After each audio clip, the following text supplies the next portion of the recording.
আল্লাহু আকবার। ওই নবীজির উম্মত হতে পেরে আমরা খুশি না বেজার? জবান খুলে বলি খুশি না বেজার?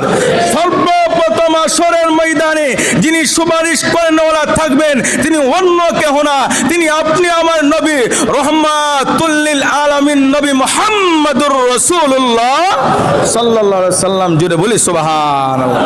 ওই নবীজি আসরের ময়দানে গুনাহগার উম্মতকে তরাবেন। এ মুসলমান, ওই নবীকে প্রাণের চাইতে বেশি ভালোবাসতে হবে। আর ওই নবীকে যদি আমরা ভালোবাসার মতন বাসতে পারি, নবী বলেন মান আহাব্বা সুন্নতি ফাকাদ আহাব্বানি ওয়া মান আহাব্বানি কানা মাইয়া ফিল জান্নাহ। যেই ব্যক্তি আমি রাসূলের সুন্নতকে ভালোবাসলো, ওই ব্যক্তি যেন আমি রাসূলকে ভালোবাসলো, আর যেই ব্যক্তি আমি রাসূলকে ভালোবাসলো, ওই ব্যক্তিকে ছাড়া আল কিয়ামতের ময়দানে আমি নবীজি জান্নাতে প্রবেশ করব না। জোরে বলি সুবহান। নবীকে ভালোবাসার দাবি করতে গেলে নবীজির সুন্নাহগুলা